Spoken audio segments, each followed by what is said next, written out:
Hi, I thought I'd share with you another practice with me session here. This is Rachmaninoff's Prelude Opus 23, number 5 in G minor.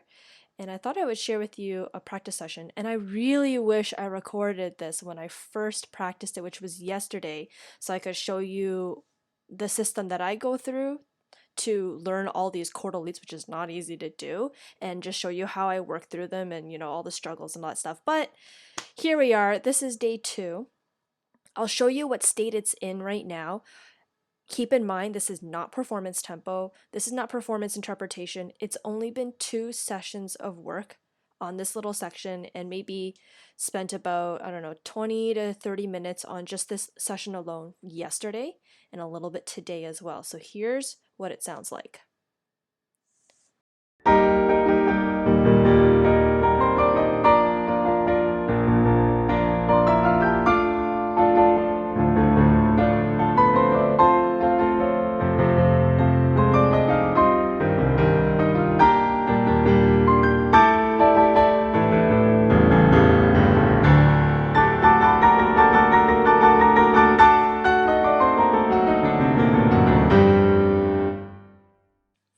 So you can tell right now, it's still kind of rough.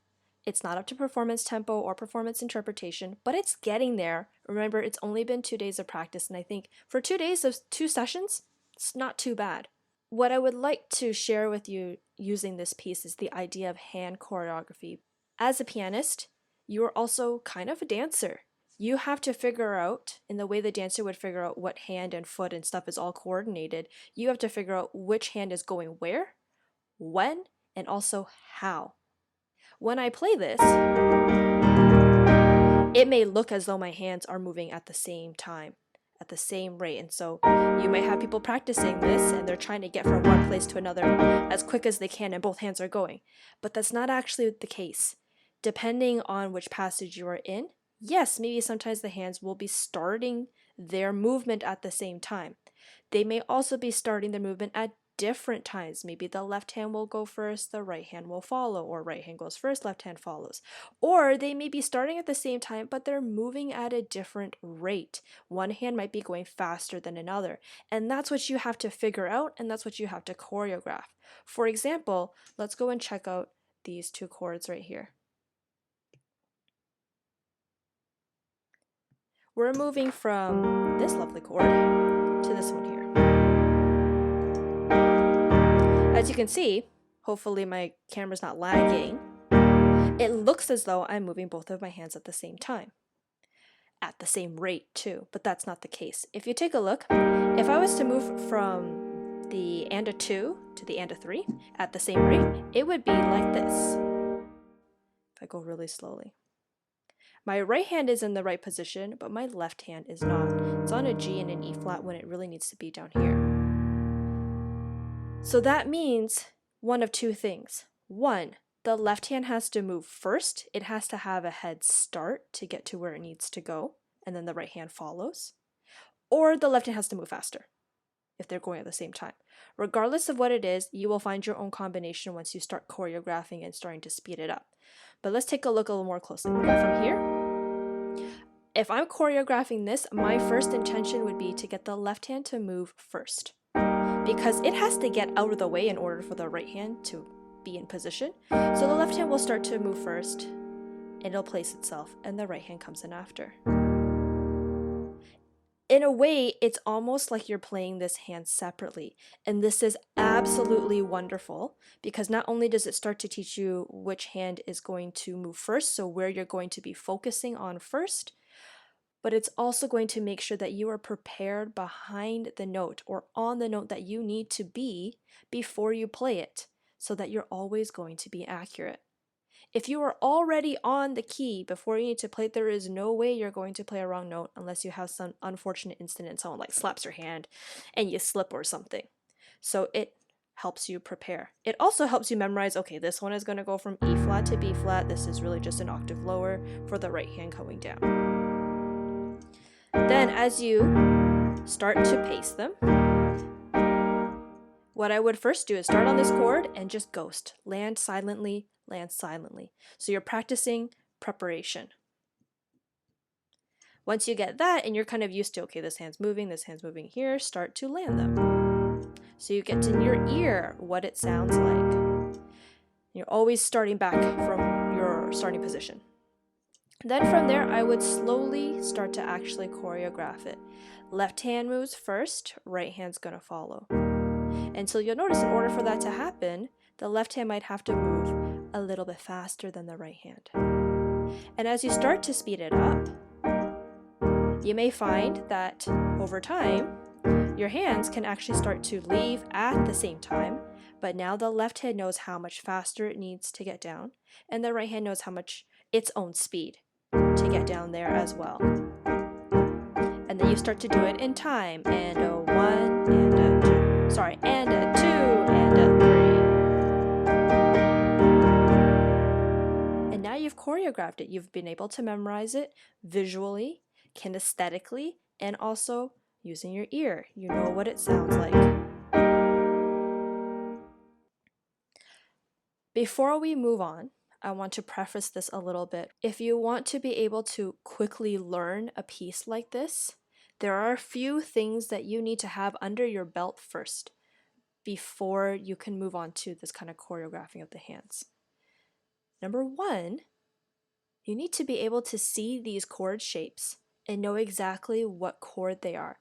If you have to take your time to go through and say, okay, this one here is a G, and then a B flat, and so on and so forth. If you have to read every single note and assemble each thing in every hand, it is going to take you forever to learn this.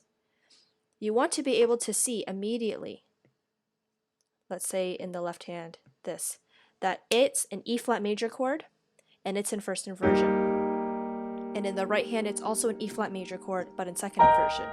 And your hands, when you see that, need to know it's an E flat major chord and the hand shape that it needs to be in.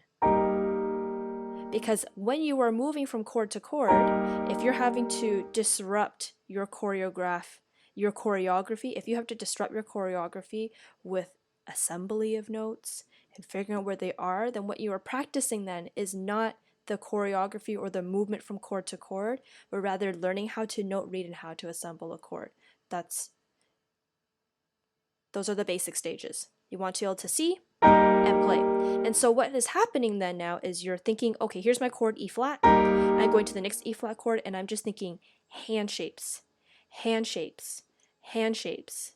And I'm moving as if I'm holding like a cookie cutter. I'm just cookie cutting in all these different chord shapes.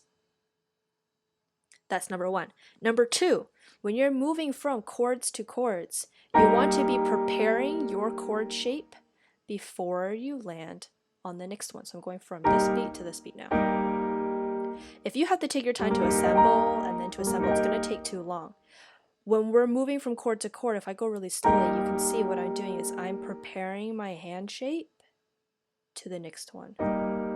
So it's like taking a cookie cutter and I'm cookie cutting in a gingerbread cookie and then a snowflake cookie. It's just there. You have to be able to know these hand shapes really well. That's number two. Number three, when you are moving from chord to chord in different places, you should be moving in an arc-like motion. I don't have a side camera, unfortunately, so I can only use it from up here. But here's the logic behind that.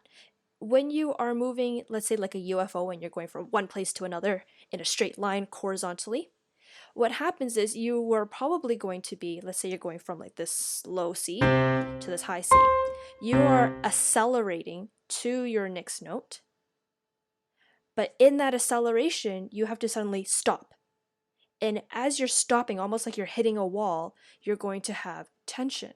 And if you have tension, it's going to be hard to play with efficiency and with fluid, relaxed technique. You want to be able to enter into the chord in a relaxed state and also leave it in a relaxed state. There will always be a little bit of tension that you have to let go here and there, but generally if you want a nice full warm sound, you want to enter the key and leave the key with some form of relaxation.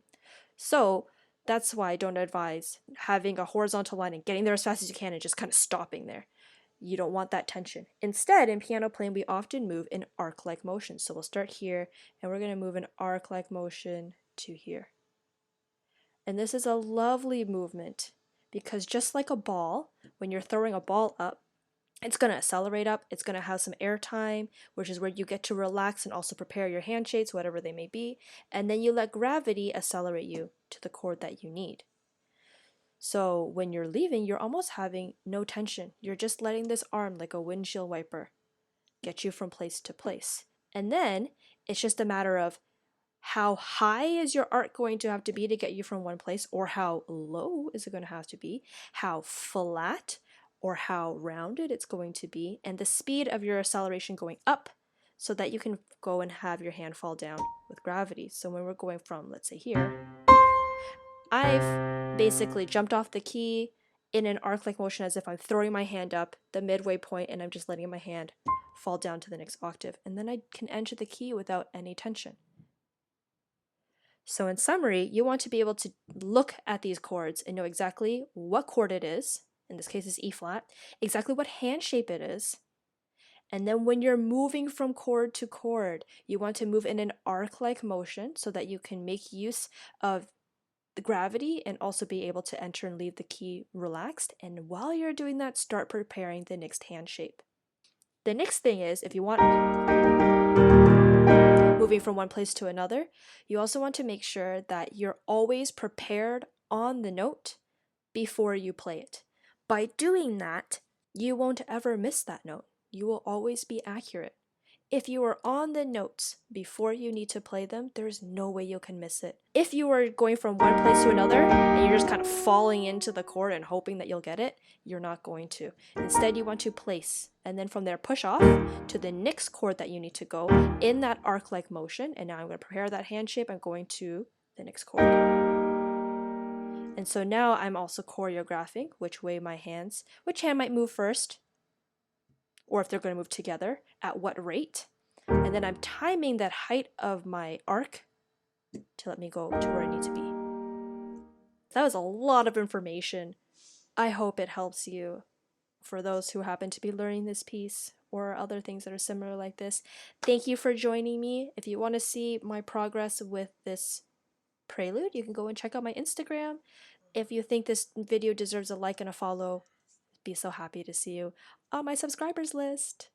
Anyways, happy practicing. Bye! Hi! I thought I'd drop in on the end credits and say thank you so much for watching. I hope you enjoyed this Practice With Me vlog. If you like content like this and the other things that I do and you would like to support, I'd be so happy to see you come join the Patreon family. That's right, I just started a Patreon, and over there you can find more educational content, music-related content, and also director's cuts of some of my videos. In fact, right now I have another Practice With Me vlog where I demonstrate what I talked about in this video on a new passage, how I work through it, and also more tips and tricks on practicing chordal leaps. So if you like my content and you would like to support more, I'd be ever so grateful and happy to see you on the Patreon family. Thank you so much again for watching. I hope you have a wonderful day and happy practicing!